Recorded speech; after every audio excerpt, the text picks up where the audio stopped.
பார்படாஸிலிருந்து 21 வயசான Jacob பெத்தலை ஆல்ரவுண்டரை RCB 2.60 கோடி கொடுத்து வாங்கியிருக்கிறாங்க. இது செம்மையான ஒரு பிக்கு, ஸ்டீல்னு சொல்லலாம். இன்னொரு பக்கம் டெல்லி கேபிட்டல்ஸு 25 வயசான ஹாரி ப்ரூக்கை 6.25 கோடிக்கு வாங்கியிருக்கிறாங்க. இதுவும் செம்ம ஸ்டீலு. இப்போ இந்த ரெண்டு வளரும் சூப்பர் ஸ்டார்களும் இப்போ நியூசிலாண்டுக்கு அகேன்ஸ்டாக இங்கிலாந்து ஒரு ஹிஸ்டாரிக் டெஸ்ட் விக்ட்ரி ருசிக்கிறதுக்கு ஒரு காரணமாக இருந்தாங்கிறத தாண்டி ஹாரி ப்ரூக் மிக முக்கியமான காரணமாக இருந்தார். ஜேக்கப் பெத்தல் அவரோட ரைஸ் அப்படிங்கிறது வந்து பார்த்திங்க அப்படின்னா ஒரு இங்கிலாந்து கிரிக்கெட்டுக்கு குட்டு அப்படிங்கிற மாதிரியும், இன்னொரு பக்கம் ஆர்சிபிக்கு வந்து பார்த்திங்க அப்படின்னா அவங்களுக்கு ஒரு நல்ல ஒரு மிடில் ஆர்டர் பேட்டரும் ஃபினிஷரும் அவங்களுக்கு கிடச்சிட்டாங்க அப்படிங்கிற மாதிரி தான் வந்து பார்த்திங்கன்னா அதை சொல்லுது. ஸோ இந்த வீடியோ பொறுத்த வரைக்கும் எஸ் அஃப்கோர்ஸ் கிரிக்கெட் ஃபேன்ஸ் உங்களுக்கும் இது ஒரு ஆர்சிபி ஃபேன்ஸுகளுக்கும் அண்ட் டெல்லி கேபிட்டல்ஸ் ஃபேன்ஸுகளுக்குமான ஒரு வீடியோ இது. ஸோ வீடியோக்குள்ள நம்ம போகலாம். இவங்க ரெண்டு பேரை பற்றி தான் வந்து இந்த வீடியோவில் பார்க்கவும் போகிறோம். ஸோ மறக்காமல் லைக் பண்ணுங்கள் அண்ட் சப்ஸ்கிரைப் பண்ணுங்கள், பக்கத்தில் இருக்கிற பெல் ஐக்கனை கிளிக் பண்ணிவிட்டு இவங்க ரெண்டு பேர்த்தில் யார் உங்களுக்கு பிடிக்கும் அண்ட் ஜேக்கப் பெத்தலை பற்றி ஆர்சிபி ஃபேன்ஸ் என்ன நினைக்கிறீங்க, உங்களோட 11th இவருக்கு இடம் இருக்குமா கீழே வந்து கமெண்ட் பண்ணுங்கள். ஜெனில் லேடிஸ் அண்ட் ஜென்டில்மேன், இந்த ICC world test championship 2025 IPL auction 2025 special cric Ananda ஷோவிற்கு உங்களை வரவேற்கின்றேன். இந்த டெஸ்ட் சீரீஸில் எடுத்துக்கிட்டிங்க அப்படின்னா ஒரு நிமிஷத்துக்கு மட்டும் நான் பேசிடுறேன். ஸோ இங்கிலாந்து வந்து சீரீஸை வின் பண்ணியிருக்கிறாங்க. பட் நியூசிலாந்து வந்து பார்த்திங்க அப்படின்னா இந்தியாவுக்கு அகேன்ஸ்டாக 3-0ன்னு இந்தியாவில் ஒயிட் வாஷ் பண்ணிவிட்டு ஹோமில் போகும்போது ஹோமில் டன் அண்ட் டஸ்டன்னு சொல்லி தோற்றுருக்குறாங்க. ஏன்னா அந்த டன் அண்ட் டஸ்டட் வார்த்தை யூஸ் பண்ணுறேன்னா இல்லை, எனக்கு அந்த வார்த்தையை தவிர வேறு எப்படி யூஸ் பண்ணுறதுன்னு எனக்கு தெரியல. டோட்டலாகவே எனக்கு நியூசிலாந்து டீம் மேலே இருக்கக்கூடிய அந்த நம்பிக்கைங்கிறது ஒரு 50-50 தான் இருந்துச்சு. ஏன்னா அங்கே Devon Conway off, Tom Latham off, Kane Williamson கிட்ட இருந்து ஒரு 50 ரன் வரும். அதுக்கப்புறம் ரச்சின் ரவீந்திரா கிட்ட இருந்து ஒரு 50-50 ஒரு 60-40 அந்த மாதிரி ரேஞ்சில் தான் அவர் மேலே ஒரு நம்பிக்கை எனக்கு இருக்கும். டாம் லண்டன் கடைசியாக ஒரு 100 அடித்தார். பட் இருந்தாலும் எனக்கு அவர் மேலே வந்து பார்த்திங்க அப்படின்னா ஒரு பெரிய ஒரு நம்பிக்கை அப்படிங்கிறது இருந்தது கிடையாது. டேரல் மிச்சலும் கொஞ்சம் ஒரு மாதிரி இப்படி சொல்லட்டுங்களா, கொஞ்சம் ஒரு மாதிரி கஷ்டமாச்சா எச்சக்கச்சக்கமாக ஏதாவது ஒன்று பண்ணிடுவார். அதனால் வந்து பார்த்தீங்கன்னா ஒரு விக்கெட் விடுறதுக்கும் வாய்ப்பும் இருக்குது. ஒரு பக்கம் அது எந்த அளவுக்கு டெஸ்ட்டுக்கு சூட்டபுளான ஒரு பேட்டிங் டெக்னிக் அப்படிங்கிறது எனக்கு தெரியலை. பட் அப்படியே ஒரு மாதிரி ஸ்டோக்ஸும் இவரும் எனக்கு அப்படியே ஒரு மாதிரி தோணும். பட் ஸ்டோக்ஸாக சில டைம் அவரோட டெம்பரமெண்ட்டை யூஸ் பண்ணி ஆடிடுவார். ஒரு பக்கம் கிளென் ஃபிலிப்ஸ்லேருந்து ஒரு 50 ரன். பவுலிங்கில் என்ன எடுத்துக்கிட்டிங்க அப்படின்னா பவுலிங் எக்ஸ்ட்ரா நிறையா பண்ணிட்டாங்க. பட் பேட்டிங்லலாம் வந்து ஐயோ, பேட்டிங்கும் ஃபீல்டிங்கும் வந்து ஒன்றுமே இல்லை. எழுந்து வரணும் ஆடணும் அப்படிங்கிற மாதிரி ஆடவே இல்லை. அவ்வளோ கேட்ச் விடுறாங்க, ப்ரூக்கு கேட்ச் விடுறாங்க, ஒரு 5 கேட்ச் விடுறாங்க. எனக்கு இந்த Bangladesh west Indies test series நடந்துச்சு இல்லையா, ஜக்கர் அலிக்கு வந்து ஒரு கேட்ச் 2 கேட்ச் ஒன்று விடுவாங்க. ஒரு 15 ரன்ல இருக்கும்போது ஒரு கேட்ச், அதுக்கப்புறம் ஒரு கேட்ச் விடுவாங்க.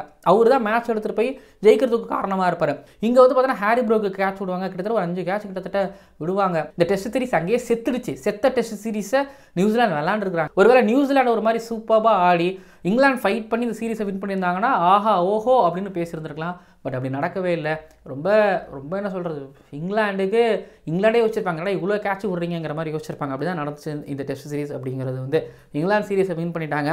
சரி ஓகே, இப்போது இந்த 2 ரைசிங் ஸ்டார் அண்ட் ஒருத்தவர் வந்து பார்த்தீங்கன்னா ஃபேப் 4ல் இருக்கிறாரு. ஸோ இவங்களை பற்றி பேசும்பொழுது நான் வந்து முதல்ல ஜேக்கப் பெத்தலை பற்றி நான் பேசிக்கிறேன். அதாவது 21 வயசு, ஆர்சிபி ஸ்டீல் பண்ணியிருக்கிறாங்க 2.6 கோடிக்கு. நான் ஆரம்பத்திலே சொல்லிடுறேன், இப்போது ஆர்சிபியோட பேட்டிங்கில் என்ன பண்ணீங்க, விராட் கோலி, சால்த்து, ரஜத் பண்ணிட்டாரு, அப்புறம் Liam Livingstone, Jitesh Sharma, Tim David, Rutherford அப்படின்னு போவாங்கள்ல, குருல் பாண்டியன் போவாங்களே. நான் ஒரு விஷயம் சொல்லுவேன், ஆர்சிபி ஃபேன்ஸ் நீங்கள் எங்கள் கருத்தில் உடன்படுறீங்களான்னு எனக்கு தெரில. பேர் வச்சு பார்க்காம டெக்னிக்கு அதெல்லாம் வச்சு பார்த்தீங்க அப்படின்னா, ஸோ லெஃப்ட் ஹேண்டர் ஒரு பக்கம், லெஃப்ட் ஆஃப் ஸ்பின்னர் ஒரு பக்கம் அப்படிங்கிறதெல்லாம் தாண்டி எனக்கு வந்து இங்கே மிடில் ஆர்டரில் ரன் அடித்து கொடுக்கணும் அப்படிங்கும்போது எனக்கு ஜேக்கப் பெத்தல் வந்து ஒரு சரியான சாய்ஸாக இருப்பார்னு எனக்கு தோணுச்சு. நல்ல ஃபைண்டாக வேறு இருந்துக்கிட்டு இருக்கிறாரு. என்ன பொறுத்தவரைக்கும் பெத்தலை வந்து நம்பர் 4ல் நீங்கள் பயன்படுத்தலாம். லெஃப்ட் ஹேண்டர் எல்லாமே ரைட் ஹேண்டர் இருக்கும்போது இடையில ஒரு லெஃப்ட் ஹேண்டர். தென் இதில் வந்து ஒரு அட்வான்டேஜ் என்னென்னு வந்து பார்த்தீங்க அப்படின்னா, ஜேக்கப் பெத்தல் வந்து ஃபாஸ்ட் பவுலர்ஸுகளை ரொம்ப நல்லா ஆடினதை விட ஸ்பின்னர்ஸுகளை வந்து இந்த இன்டர்நேஷனல் கிரிக்கெட்டில் வந்து நல்லா ஆடி இருக்கிறாரு. 194 சேஸ் ஆஸ்திரேலியாவுக்கு அகேன்ஸ்டாக ஒரு பக்கம் லியம் லிவிங்ஸ்டன் துரத்தி போயிட்டு இருக்கும்போது இன்னொரு பக்கம் கூட சேர்ந்து ஆடம் ஜாம்பாவை 20 ரன் ஒரே ஓவரில் அடிப்பார். அந்த 20 ரன்னையும் ஆடம் ஜாம்பாவை வந்து ஒரு ஏறி வந்து ஒரு தைரியம் ஒரு 6 ஒன்று அடிப்பார். ஆடம் ஜாம்பா மாதிரியான ஒரு நம்பர் 1 T20 ஸ்பின்னரை வந்து ஒரு கவுண்டர் அட்டாக் பண்ணுறாரு அப்படிங்கும்போது தைரியம் தான்ப்பா. இதுதான் அவரோட ஆரம்ப காலகட்ட போட்டிகள். ஸோ இதை தாண்டி வந்து பார்த்தீங்க அப்படின்னா அவர் ரோஸ்டன் சேஸும் குந்தகேத் மோட்டியும் வந்து பார்த்தீங்க அப்படின்னா இப்போ ஆடம் ஜாம்பாவும் சரி தான், ஓவர் த விக்கெட் வந்தாலும் ரவுண்ட் த விக்கெட் வந்தாலும் ஸோ ட்ரீட்மெண்ட் அப்படிங்கிறது ஒன்று தான். அதாவது ஷார்ட்டாக போடுறாங்க அதாவது ரவுண்ட் த விக்கெட்டில் அப்படின்னா ஸோ அவரோட இந்த ஃப்ளெக்சிபிளான ஒரு பாடி, அதுக்கப்புறம் அந்த ஹேண்ட் பவர் இருக்குல்ல, லாங் ஆஃபில் வந்து ஒரு டிரைவ், இந்த டெக்னிக், இது ஃபாஸ்ட் பாலர்ஸுக்கு அகேன்ஸ்டாக. ஸ்பின்னர்ஸுக்கு அகேன்ஸ்டாக பாடியை ஃப்ளெக்சிபிளாக ரொம்ப அவங்களுக்கு காலுக்கிட்டே குத்திக்கிட்டாங்க, ஷார்ட்டாக வருதுன்னா ஸ்கொயர் லெக்கில் ஆல்மோஸ்ட் ஒரு மாதிரி ஒரு 6, ஆல்மோஸ்ட் ஸ்கொயர் லெக்கில் ஒரு 6 ஒன்று அடிக்கிறது, ஒரு கொஞ்சம் முன்னாடி குத்திட்டாங்க அப்படின்னா தூக்கி மிடு விக்கெட்டுக்கு மேலே அடிக்கிறது, ஹேண்ட்ஸை யூஸ் பண்ணி ஒரு மாதிரி ரிவர்ஸில் அடிக்கிறதுன்னு சொல்லிட்டு 360 டிகிரின்னு சொல்லாமன்னா ஆல்மோஸ்ட் அப்படி தான் வச்சிருக்கிறாரு. ஆனால் அவரோட ஸ்கோரிங் ஏரியா வந்து பார்த்தீங்கன்னா எல்லா பக்கமும் இருக்குது, எல்லா பக்கமும் அவர் அடிச்சுக்கிட்டு இருக்கிறார். பாலை தூக்கி பின்னாடியும் வந்து பார்த்தீங்க அப்படின்னா அந்த ஃபைன் லெக்கில் இந்த ஃபைனாகவும் அடிச்சுக்கிட்டு இருக்கிறாரு. ஸோ இந்த முட்டி போட்டு ஒரு மிடு விக்கெட்டில் அடிக்கிறதோ, இல்லை ஸ்கொயர் லெக்கில் அடிக்கிறதோ, ஸோ இறங்கி வந்து அடிக்கிறதோ, ஏறி சைட் ஸ்க்ரீனுக்கு நேராக அடிக்கிறதோ, ஸோ ஸ்பின்னர்ஸ் ரொம்ப நல்லா ஆடுறாரு. ஒரு லெஃப்ட் ஹேண்டர் வந்து பார்த்தீங்கன்னா லெஃப்ட் ஆர்ம் ஸ்பின்னரையும் ஒரு லெக் ஸ்பின்னரையும் ஒரு ஆஃப் ஸ்பின்னரையும் வந்து ஒரு மாதிரி கவுண்டர் பண்ணுறாருங்கும் போது ஸோ அப்படிப்பட்ட ஒரு என்ன சொல்கிறது, அப்படிப்பட்ட ஒரு பிளட் தான் இங்கே தேவையும் படுது. சரிப்பா அவன் நல்லா விளையாடுறாப்பா, சரிப்பா இவனை வந்து நம்ம இன்னும் டெஸ்ட் மேட்ச்சில் இறக்கிடலாம்ப்பா அப்படிங்கும்போது நம்பர் 3ல் ஏர்லி பாப் கொஞ்சம் தடுமாறிட்டு இருந்தார். கீழே நம்ம விக்கெட் கீப்பர் தேவைப்படுது, ஏர்லி பாப் கீழே அனுப்பி நம்பர் 3ல் ஒரு அனுப்பும்பொழுது அங்கே தான் அங்கே அட்டகாசமாக ஒரு 91 அடிச்சிருப்பாரு. கேட்ச் ஒன்று விடுவாங்க ஃபஸ்ட்டு மேட்ச்சில், பட் அங்கே ஒரு 50 அடிச்சாரு நினைக்கிறேன், I'm not wrong. But Jacob Bethel செம்மையான ஒரு பிக்கு. நான் வந்து ஆர்சிபியில் ஸ்ட்ரைட்டாகவே அவரை வந்து 11ல் ஆட வைப்பேன். கமெண்ட் பண்ணுங்கள், ஜேக்கப் பெத்தலை நீங்கள் 11ல் ஆட வைப்பீங்களா அப்படின்னு. அண்ட் ஓகே, நல்ல சைனாக இருக்குது. நம்பர் 3ல் வந்து இங்கிலாந்துக்காக இவர் இப்படி ப்ளே பண்ணுறது பார்க்கும்போது லாங் லாஸ்டிக்காக ஆகணும் இந்த 21 வயசு பார்படோஸோட ஜேக்கப் பெத்தல். ஓகேங்களா, இது ஒரு பக்கம். அடுத்தது வந்து டெல்லி கேபிட்டல்ஸ் வந்து ஹாரி ப்ரூக்கை 6.25 கோடிக்கு எடுத்துருக்குறாங்க. ஸோ ஜோ ரூட் சொல்லிட்டாரு, இப்போதைய காலகட்டத்தில் இவர் தான்ப்பா பெஸ்ட் பிளேயர் அப்படின்னு சொல்லிட்டாரு.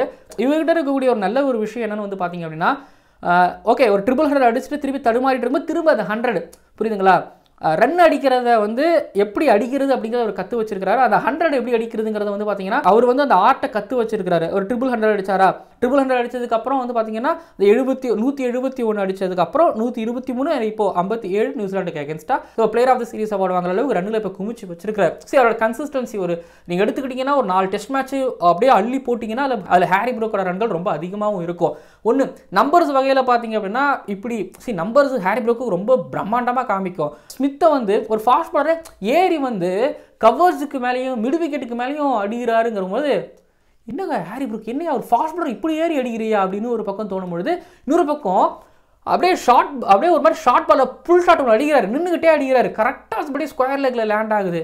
யோ நீ வேற மாதிரி அப்படிங்கிற மாதிரி தோணுது. அதான் நேத்தன் ஸ்மித்தே அந்த மாதிரி 2-3 தடவை அடிச்சுக்கிட்டே இருந்தார். ஸோ ஹாரி ப்ரூக் ஆல்ரெடி வந்து பார்த்திங்க அப்படின்னா ஒரு மாதிரி சென்சேஷன். அந்த 100 அப்புறம் அந்த திரும்புகிற விக்கெட் போட்டும் போது தான் ஹாரி ப்ரூக் மாட்டிக்கிட்டார். ஆனால் அதுக்கப்புறம் வந்து பார்த்திங்கன்னா அவர் ஒரு மாதிரி அந்த ட்ராக்கு பிடிக்கிறார், இந்த ரிதம் டெம்போ அவரால் பிடிக்க முடியுதுங்கிறது தான் இவர் ஒரு ஸ்பெஷாலிட்டியே அப்படின்னு நான் சொல்லுவேன். இந்த ஃபேப் 4 எடுத்துக்கிட்டிங்கன்னா அதில் வந்து ஜெய்ஸ்வாலோட பேர், ரச்சின் ரவீந்திரா பேர், கமிந்து மெண்டிஸ் பேர் சேர்க்கும்போது இல்லை ஹாரி ப்ரூக்கோட பேர் இருக்குது. இப்போ நீங்கள் ஸ்டப்ஸுக்கோ கில்லுக்கோ வந்து ஐயோ உங்களுக்கு இடம் கிடைக்குமான்னு, ஆனால் ப்ரூக் ஆல்ரெடி வந்து இடம் பிடிச்சிட்டார். அந்த ஃபேப் 4ல் இவரோட பேர் அப்படிங்கிறது இருக்குது. இன்னொன்று ரிஷப் பண்ட் ஆடுறது ஒரு மாதிரி அக்லியாக இருக்கும், பட் இவர் ஆடுற இந்த ஷாட்ஸ்லாம் வந்து பார்த்தீங்கன்னா ஒரு மாதிரி அழகாக இருக்கும். அந்த கிளச் பிளேயர்ஸ் எல்லாமே வந்து பார்த்தீங்கன்னா ஒரு மாதிரி கச்சா முச்சா ஆடுவாங்க. பட் ஆனால் இங்கே ஹாரி ப்ரூக் அப்படி இல்லை. இன்னொன்று டெல்லி கேபிட்டல்ஸோட ஒரு லைனாக பார்க்கும்பொழுது ஃப்ரேசரு, கேஎல் ராகுல், அப்புறம் ஸ்டப்ஸு, ஹாரி ப்ரூக்கு, அபிஷேக் பொருள் ஒரு மாதிரி சைதும் ஸ்டார் நல்லா விளையாண்டு இருக்காரு, அசுதோஷ், கீழே அக்சர் பட்டேல், ஸ்டார்க்கு, குல்தீப் யாதவ், முகேஷ் குமார்,